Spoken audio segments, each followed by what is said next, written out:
Hey y'all, and welcome back. I'm so glad you're here. I hope you are having a wonderful week so far. Staying cool, staying hydrated, whatever. It's so hot. You know, I'm ready for some cool weather. And I'm going to tell you what, when the cool weather gets here, all these people that complain about cold weather, I better never hear a peep out of them. Because the same ones that complain about the cold are complaining about this heat. So they better hush. Anyway, we're going to be reading from our little book, Hold Me Up a Little Longer, Lord, by Marjorie Holmes.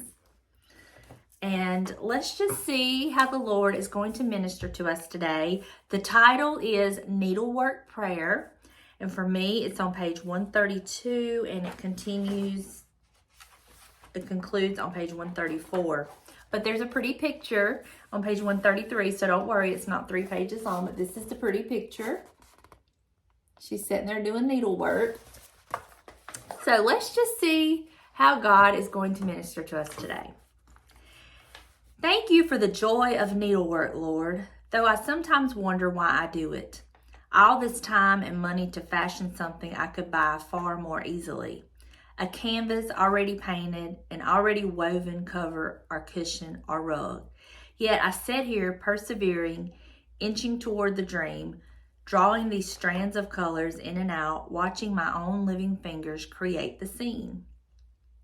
What deep secret drive impels me, Lord, so that I keep returning to my task, and when it is finished, begin anew.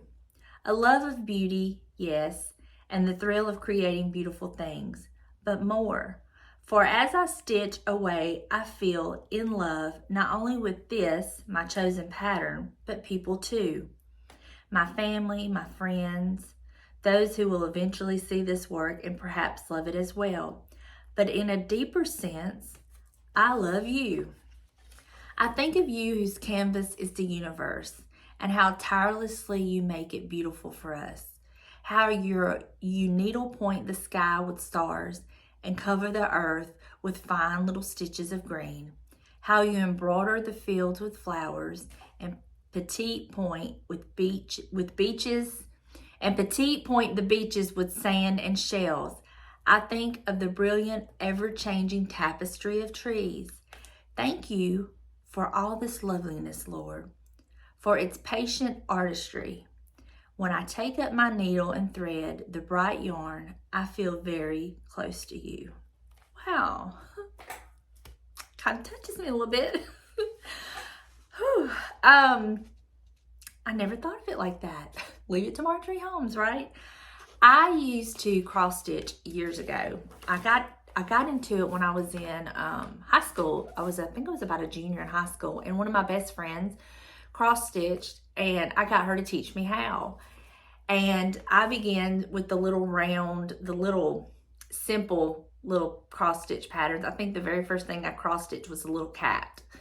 And then as I got more comfortable with that, I cross stitched other things. But my most prized possession that I cross stitched, and sadly, I do not know where it's at today.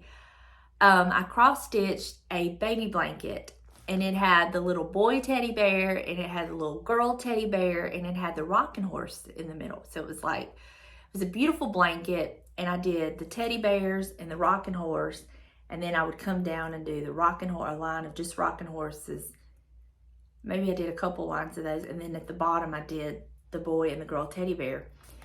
And it was beautiful. And I started that when I was pregnant with Cody. And my intention was for it to be a family heirloom, that I was going to make this blanket. I was going to use it for Cody. And I wanted it to be something that was used by my brother, my cousin, all of us that had our babies. I did get to use it for Cody.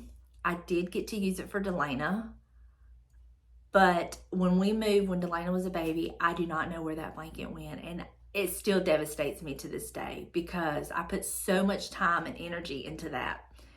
But then you flip that.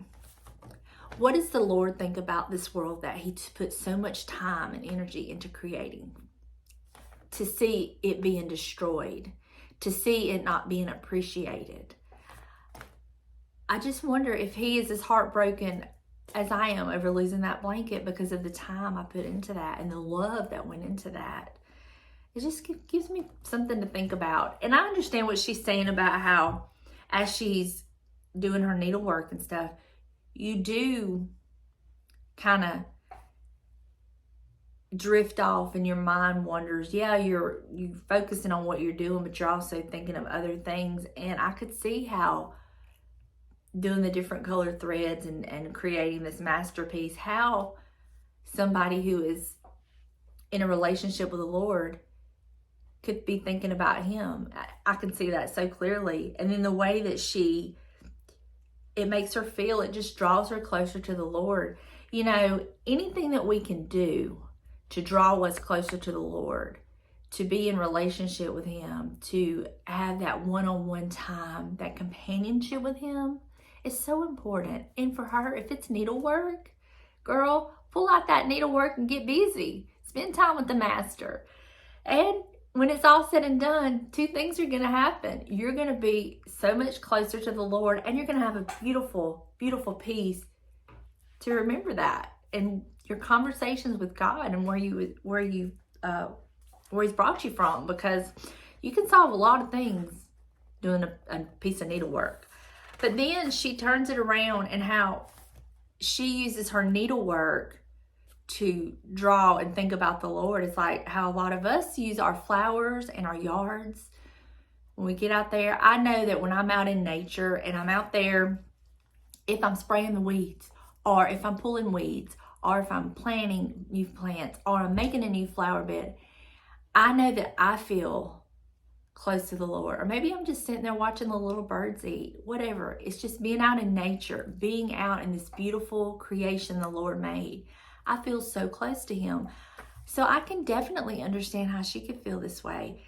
And so this is a great reminder for us to do whatever we have to do to get into that place where we can feel close to the Lord, where we can talk to him. And it may just be a casual conversation you have with God. It doesn't always have to be a need or a want. It can literally be just a casual conversation with God. I'm sure he would welcome that, because I know that he gets bombarded with needs and wants all the time. That I'm sure when somebody just sits down to just, oh, I feel this, to just sit down, to just talk to him and just tell him how much we truly love him just for who he is and for what he has done. Not for what he's doing, not for what he's going to do, not for how he's there for us to take care of us, but just for the mere fact of who he is. I'm sure that is such a welcome relief to him. I know that me as a human, yeah, we want to be needed, and we're there for our children and our family and our friends if they call us and they need something. But how old would it be if the only time you were ever contacted was because somebody needed something or wanted something? That would get old quick. And it would get to the point of, wow, they literally only use me. They see me as just a device to be used. They don't even appreciate me for who I am. I'm sure that's how it comes across to the Lord sometimes. I mean, this is just my thought. This is just my opinion. You may think something completely different. But, I love getting out in nature. I love anything that will make me feel close to God. And if needlework does it, or crocheting, or painting, or just riding in your car, walking the beach, being out in your yard, watching the birds, whatever it may be. It may be just building a fire and sitting outside by the fire. Whatever. Get into that place and get into the habit of just talking to God in general conversation, not asking for anything, not needing anything, not wanting anything, but just general conversation. And just let him know how much we truly love and appreciate him simply for who he is. Because he is an awesome God, and he goes above and beyond. He takes such good care of us, even when we don't ask him. He's still taking care of us.